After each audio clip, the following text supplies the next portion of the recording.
10월 13일 말씀의 실제입니다. 실제적인 영의 탄생.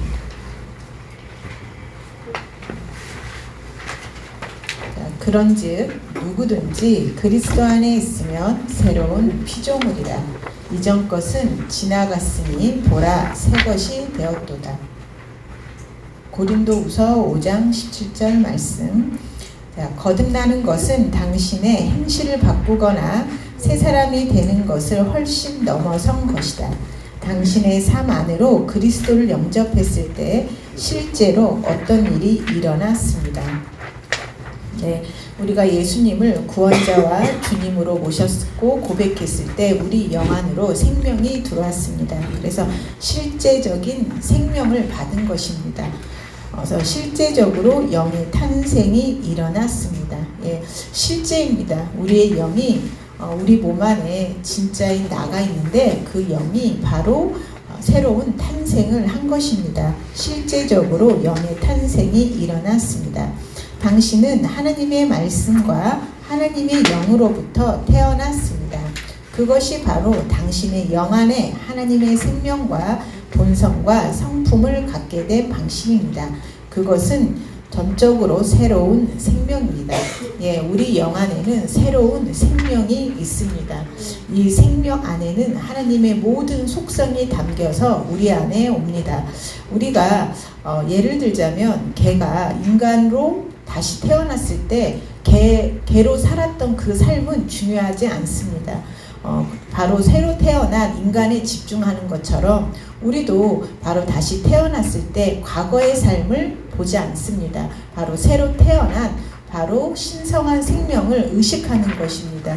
내가 어떤 분들은 이렇게 말해요. 좀 너무 뻔뻔스럽다. 과거에 자기 잘못이 없다라고 말하는 것이. 그런데 그거는 새로운 피조물의 계시를 아직 잘 몰라서 그렇습니다. 왜냐하면 이것은 새로운 피조물은 과거의 죄를 용서해 주는 것이 있는데 없다고 쳐줄게 그런 것이 아니라 완전히 다른 종족으로 다시 태어난 것입니다. 아까 말한 것처럼 개가 인간으로 다시 태어났는데 바로 그 인간으로 태어난 그 사람에게 그 사람이 바로 개였을 때의 잘못을 회개해야 돼.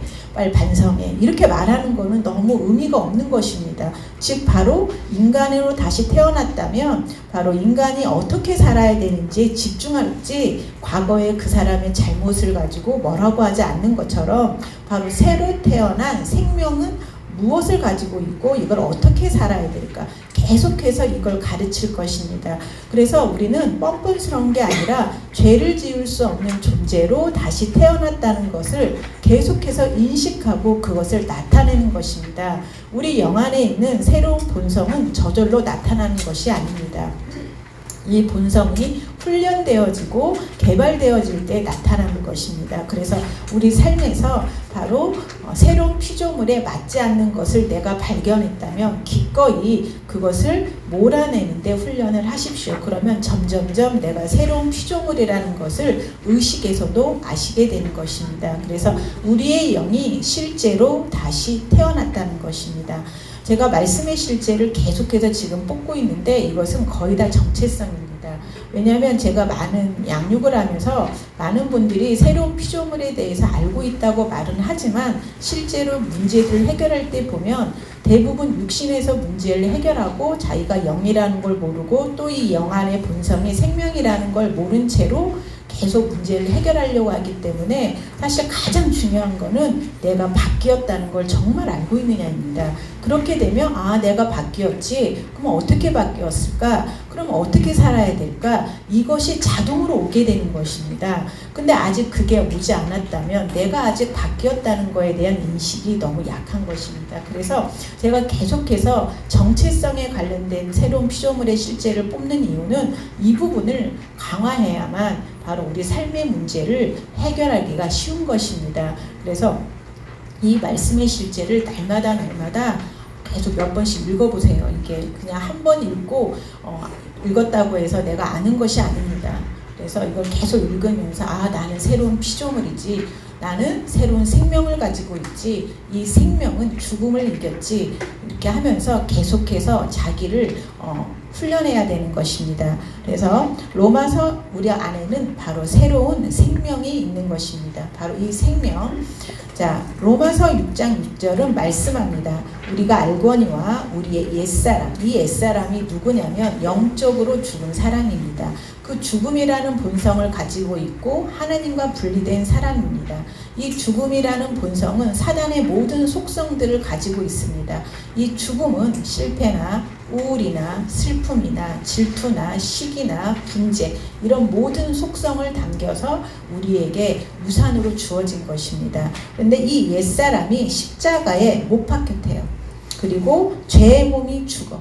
자, 영적으로 죽은 사람이 십자가에 못 박혔는데 그 몸이 죽었대요. 그러면 그 안에 있는 죄를 가진 그 영은 어디로 갔을까요? 생각을 해보십시오. 몸은 무덤에 있습니다.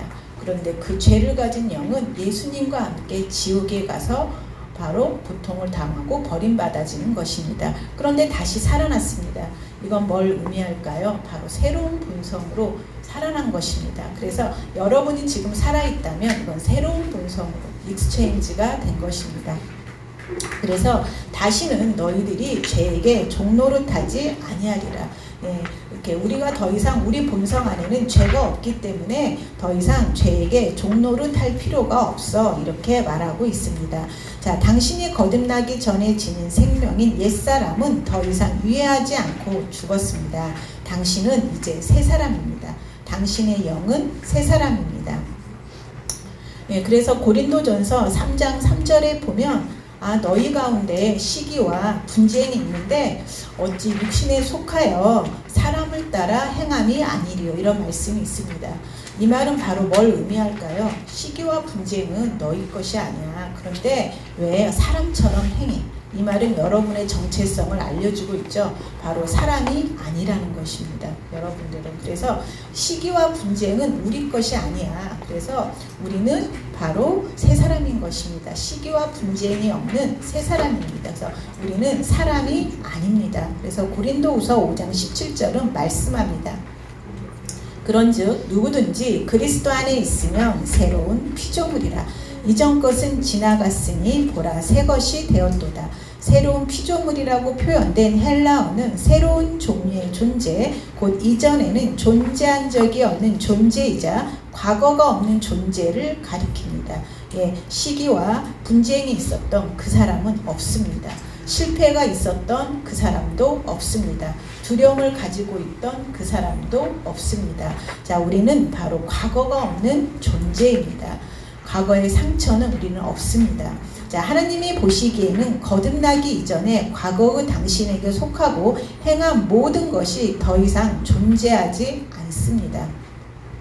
당신은 새로운 피조물이자 새로운 존재이므로 당신에 관한 어떤 기록도 없습니다. 여러분들이 과거에 잘못했던 그거는 바로 이전에 그 사람이 했던 것입니다. 우리의 영은 재창조되었고 신성한 존재이기 때문에 새 사람입니다. 여러분의 잘못에 얽매여 있지 말고 새 사람으로서 어떻게 살아야 되는지 그거에 집중하십시오.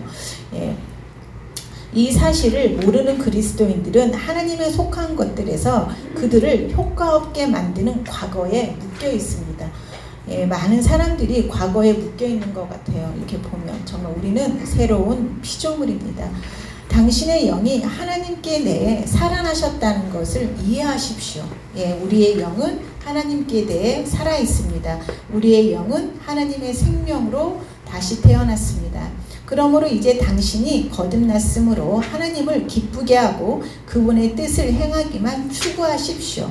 당신은 어떤 이들이 거듭난 이후에도 여전히 잘못을 행합니까? 라고 물을 수도 있습니다. 진실은 그런 일이 그들의 인간의 영이 아니라 새롭게 되지 않는 마음과 감각들에서 나온다는 것입니다. 그들이 재창조되고 거듭났지만 여전히 잘못된 행동을 하는 이유는 바로 마음과 감각이 아직 새롭게 되지 않았기 때문이라고 말하고 있습니다. 자, 그렇기 때문에 말씀으로 마음을 계속 새롭게 해야 합니다. 자, 계속해서 말씀을 배우고 묵상하며 살아가야 합니다. 그런 식으로 당신의 영은 마음과 육신을 다스릴 수 있도록 훈련할 것입니다. 예, 우리의 영은 재창조되었고 우리의 영은 하나님의 의입니다. 우리가 어떤 사람을 만났을 때 힘들다. 그러면 우리는 대부분 어떤 방식을 취하냐면 안 만납니다. 이렇게. 근데 그렇게 되면 새로운 피조물을 개발할 수가 없습니다. 그래서 어떻게 해야 되냐면 내가 이 사람을 만나면 불편하구나 생각을 하면 목적의식을 가지시고 나는 새로운 피조물이야. 내 영 안에는 불편함이 없어. 그래서 이 분을 만날 때 정말 기쁨이 올 때까지 내 영의 정체성을 묵상하셔야 돼요. 그러면 정말 내 육신에서 그게 떠납니다. 그럼 이 사람을 만날 때 굉장히 자연스러워요. 근데 그게 떠날 때 그냥 떠나는 것이 아니라 내가 잘못 알고 있던 어떤 거짓된 영들이 함께 떠나서 알아져요. 내가 왜 이 사람을 만나면 이렇게 불편했을까? 어떤 열등감이었구나, 어떤 정제감이었구나, 이렇게 알아져요. 그냥 영이 떠나기 때문에. 그래서 어떤 사람을 만나면 불편하면 그냥 딱 손절하지 마시고 나의 다음 숙제다. 그래서 이분을 만나서 막 뭐 커피 사주고 맛있는 거 사주고 이러실 필요 없어요. 그냥 내 마음에다가 이걸 해야겠다만 결정을 하시고 안 만나셔도 돼요. 근데 단지 이 사람을 나중에 만났을 때 내가 기쁘게 만날 수 있는가 기쁘게 만날 수 없는가를 체크하는 것입니다. 그래서 내가 이 사람을 만날 때 기쁘게 만날 수 있을 때까지 말씀을 계속 먹어야겠다. 그러면 정말로 여러분의 삶을 괴롭혔던 어떤 악한 영들이 떠나게 돼요. 그래서 그때 말씀을 어떻게 공부해야 될지 모를 때는 이렇게 말씀의 실제나 뭐 이런 걸 보면서 계속 고백을 하시고 기도하면서 나의 영을 계속 바라보시게 되면 정말 하나씩 떠나게 돼서 정말 자유하게 됩니다. 그냥 손절을 해서 자유해지는 건 점점점 내 영역이 좁아지는 거예요. 그렇죠. 이 사람도 안 만나고 나중에 보면 저 사람도 안 만나고 다 안 만나고 혼자 따가 되어 있어요. 보면. 근데 그게 아니라 우리가 점점점 내 영역을 넓혀 가셔야 돼. 이 사람 만나서 불편해? 그러면 또 해보고.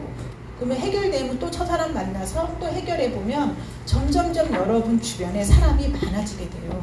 그래서 정말 여러분의 영은 하나님의 생명으로 다시 태어났다는 것과 이 생명은 여러분을 엉매였던 속박으로부터 자유롭게 해준다는 것입니다. 그래서 여러분의 영이 재창조되었다는 것. 자, 오늘 같이 여기 읽겠습니다. 당신은 그리스도 예수 안에서 하나님의 의입니다. 당신은 새로운 생명으로 태어났습니다. 그러므로 그렇게 사십시오. 네, 우리는 의입니다. 그래서 죄가 없습니다. 그리고 정죄함도 없습니다. 열등감도 없습니다. 두려움도 없습니다. 하나님께서 우리에게 주신 것은 두려워하는 영이 아니라 사랑과 능력과 건전한 생각의 영입니다. 말씀을 계속 먹다 보면 건전한 생각이 올라옵니다. 정말로. 그래서 함께 기도하겠습니다.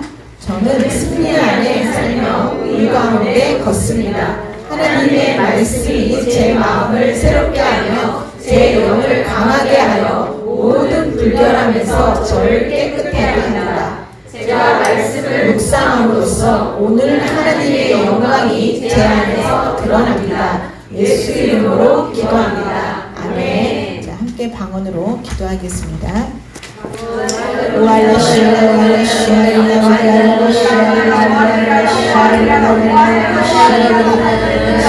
빈죄는 없습니다.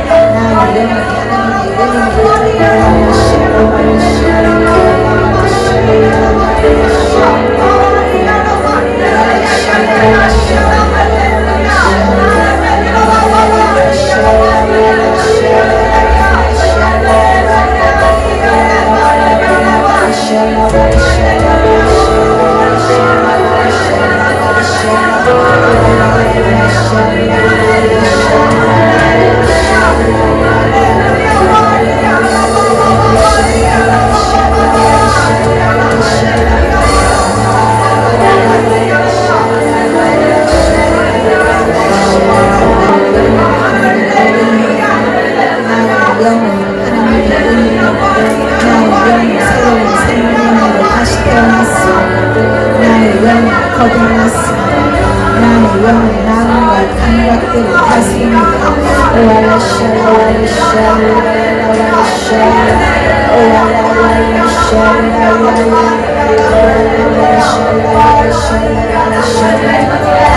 의롭다 하셨기 때문에 어떤 누구도 의롭다 할 수 없습니다. 제가 있다라고 할 수 없습니다.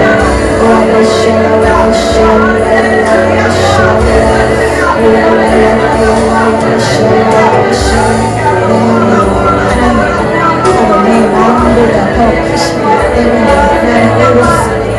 하나님은 의롭다 하셨기 때문에 나 스스로 정죄하지 않습니다.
주님 감사드립니다. 우리의 영에 하나님의 생명을 주셔서 우리가 새로운 삶을 살 수 있게 해주심을 감사드립니다. 생명만 주신 것뿐만 아니라 또한 그 생명을 충만히 주셔서 우리 삶에 있는 모든 연약함과 부족함을 바로 이 생명으로 바로 대신하게 해주심을 감사드립니다. 우리는 오늘 새로운 피조물로서 기쁘게 즐겁게 삽니다. 거룩하신 예수님 이름으로 기도드렸사옵나이다.